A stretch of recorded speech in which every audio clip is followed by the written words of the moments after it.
증언이 아주 이상하다 이런 그렇죠. 얘기였다면서요. 네, 네. 예를 들면 어떤 거예요? 이 전체가 남욱뿐만 아니라 네. 이 대장동 사건과 관련해서는 전체적으로 다 진술이 이상해요. 다들 처음에는 네. 전혀 법적으로 문제가 안 되듯이 얘기를 했거든요. 네. 남욱도 그렇고 네. 남욱도 미국에 있다가 들어와서 처음에는 특별히 뭐 문제 그래, 없이 문제 없었죠. 네네 그러다가 네. 살짝 좀 뉘앙스가 좀 애매모호하게 바뀌어요. 그러다가 결국에는 검찰 주장에 맞는 진술을 하게 됩니다. 하죠. 그렇게 하죠. 네, 이게 남욱뿐만 아니라 정영학도 그랬죠. 특히 유동규는 더 심하잖아요. 유동규는 아예 뭐 전혀 그런 사실이 없다고 하다가 네. 갑자기 자술서까지 써가면서 네. 그렇게 했잖아요. 그래서 저는 이 전체가 이재명 대통령을 잡기 위해서 측근들을 이제 이렇게 뭔가 범죄 혐의를 만들기 위해서 그 다른 사람들을 회유했다. 저는 그렇게 네. 볼 수밖에 없습니다. 그래서 지금 최은길 전 의장 항소심에서도 무죄 선고한 게 남욱의 진술이 신빙성이 없다는 거잖아요. 그렇죠. 남욱이 본인에게 불리한 진술을 할 때는 다 기억을 잘 안 난다, 모르겠다. 그렇게 피해가고. 네, 그러면서 기존 했던 진술과는 또 네. 다른 진술을 계속 해왔고, 특히 유동규도 다 그렇잖아요. 그리고 정영학 같은 경우에는 본인이 의견서로 검찰에서 회유하고 압박하고 증거까지 위조했다고 의견서를 제출하고 주장을 했잖아요. 네, 그렇죠. 이거 자체가 검찰에서 만들었다는 거죠, 전부 다. 그러니까 객관적인 증거는 없이 주위 사람들, 참고인들이 진술을 회유하고 압박해서 뭔가 검찰의 입맛에 맞는 네네. 공소 사실에 부합하는 그런 진술을 만들었다고 볼 수밖에 없는 그렇죠. 거거든요. 그런 네, 거죠. 그렇습니다. 하나하나 다 밝혀내야 된다고 봅니다. 네. 아, 정말 진짜 어떻게 이런 일이 벌어지는지 네. 아니 억울한 사람이 옥살이를 하고 그렇게 고통당하게 네. 만드는 일을 어떻게 검찰이라는 기관에서 할 수 있는지가 네. 도저히 납득이 안 돼요. 네. 그러니까 검찰이 뭔가 개입했을 가능성, 그러니까 네, 진술을 오염시키거나 아니면 네, 네. 회유를 할 가능성 이런 가능성이 남아 있다고 보시는 거잖아요. 거의 남아 있는 게 아니라 네네. 저는 거의 사실이라고 사실이다. 봅니다. 네. 네네. 왜냐하면 그 전에도 말씀드렸지만 2022년 9월 말에 갑자기 유동규가 입장이 살짝 바뀌거든요. 그리고 변호인 도움도 필요 없다. 네. 검찰 본인이 조사받겠다 얘기를 해요. 그리고 나서 10월 8일에 자술서를 씁니다. 그리고 나서 바로 검찰에서는 전에 저희가 공개 드린 10월 13일자 피의자 이재명이라는 압수조서를 네, 만들어요. 맞아요. 네, 그 있어. 전혀 사건하고 관련이 없는 이재명 대통령을 피의자로 적시한 네. 서류를 만들고 네. 그리고 나서 얼마 있다가 김영 부원장을 구속합니다. 그리고 또 유동규는 석방이 됩니다. 그러니까 그것도 네. 이상하죠. 그렇죠. 그리고 나서 정진상 실장이 구속이 되고 네. 이재명 대통령이 기소가 됩니다. 네. 이게 짜여진 각본이라고 볼 수밖에 없는 거죠. 네, 그런 내용이고 또 유동규가 그런 금원을 받아가지고 소비해 왔던 그런 내용들을 제가 그렇게 주장을 하고 밝혀달라고 했음에도 불구하고 검찰에서는 손을 놓고 있어요.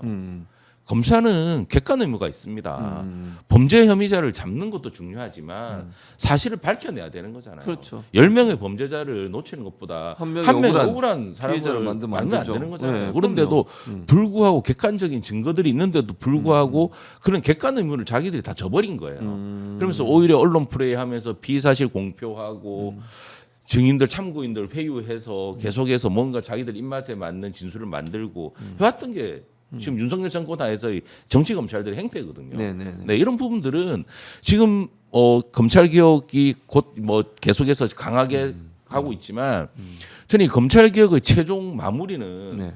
이런 불법적인 행태를 저지른 정치 검찰들에 대한 인적 청산까지도 가야죠. 돼야 된다고 봅니다. 당연히 가야죠. 이 사람들 흐지부지 무마할 수는 안 없잖아요. 돼요. 그 그러면 사람들이 안 되죠. 잘못된 범죄들을. 당연하죠. 네, 그것까지도 저는 다 해서 두 번 다시는 정치 검찰들이 뭔가 자기들이 고난을 남용해서 억울한 사람을 만들고 정적을 제거하기 위해서 목적을 가지고 수사를 하고 하는 행태를 철저하게 저는 심판하고 처벌해야 된다고 봅니다. 그렇습니다. 네. 그러니까 지금 말씀을 들어보면 최윤길 지금 전 의장의 재판에서 무죄가 나온 것도 남욱의 진술이 믿을 그렇습니다. 수 없다. 네, 네, 이렇게 네. 된 거죠. 그럼 맞습니다. 유동규도 네. 혹시 거기서 증언한 게 있어요? 유동규는 그 사건에는 사건에서는 특별히 네. 없었는데, 네. 근데 유동규에 대해서는 뭔가 그 판결에서는 자세히는 없습니다. 아, 그 내용은 네. 남욱에 대해서만 있군요. 네. 그러니까. 그렇지만 그 성남 도시개발공사를 설립하는 과정에서의 유동규의 역할은 나오거든요. 네네네. 판결문에 유동규가 실질적으로 사람들을 만나가지고 민간업자들하고 같이 해서 도시공사 설립을 위해서 막 이렇게 했던 내용들은 나온단 말이에요. 근데 그렇다고 하면 유동규도 핵심적인 인물이거든요. 그 당시에. 네네.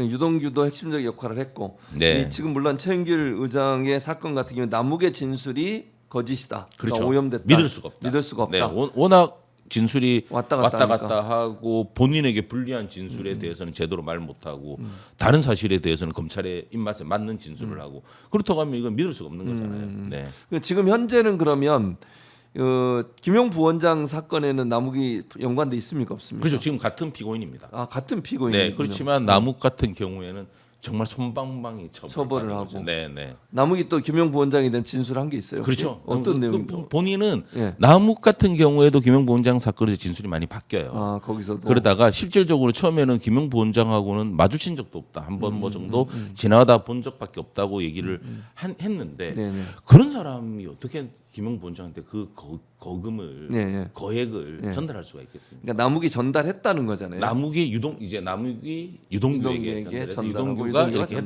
전달한다. 거거든요. 그러니까 네. 지금 현재는 유동규와 남욱이 같은 말을 하고 있네요. 현재는. 그렇죠, 그렇죠. 네. 근데 그게 거짓일 가능성이 네, 있다. 네. 저는 뭐 거짓이라고 봅니다. 네, 네, 물론 남욱이 유동규에게 전달했을 가능성은 있겠죠. 아, 그거는 있을 수 있다. 예, 예. 근데 그렇지만- 유동규에서 예. 소위 사고가 그렇죠, 났다. 그렇죠. 전달 사고가 유동규가 났다. 예. 했을 가능성이 거의 많고 왜냐하면 유동규가 저희가 지금 고발한 내용도 11억 8천 그 네네. 거금을 유동규가 자기 전처와 내연녀에게 전달했잖아요. 네네네. 그 돈이 어디서 났겠습니까?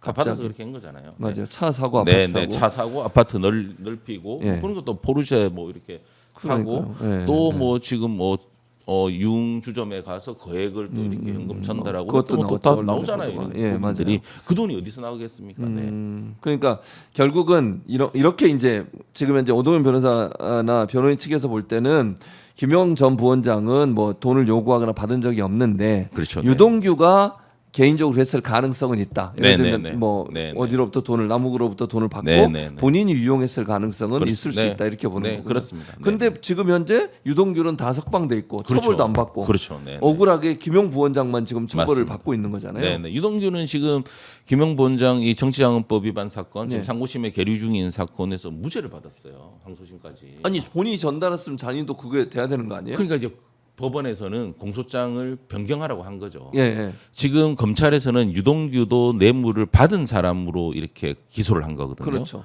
근데 뭐 일단은 전체적인 내용을 봤을 때 유동규는 남욱으로부터 돈을 받아 가지고 전달을 했다고 주장을 하는 거죠. 그 사실이 아니지만. 예, 예. 그렇다고 하면은 예. 이제 법원에서는 그러면 유동규도 뇌물을 받은 사람이 아니라 전달한 사람이다. 그렇죠. 그렇게 해서 그렇게 보는 공소장을 거예요. 변경을 하라고 했는데도 불구하고 안 안 하는 합니다. 거죠. 네. 왜냐하면 받은 사람으로 명시돼 있으면 전달하는 건 처벌을 못 하는 거니까. 그렇죠, 그렇죠. 네, 그래서 네, 법원에서는 전달한 것도 집어넣어서 처벌하게 그렇죠, 하자라고 그렇죠. 했는데 네, 맞습니다. 검찰이 안 안 하는 한 거죠. 네. 왜냐하면 법원에서는 검찰이 기소한 내용에 대해서만 판단을 하는 거지. 그렇죠, 당연하죠. 검찰이 기소 안 한 거를 할 법원에서 수가 없어요. 할 수는 없으니까 예, 예.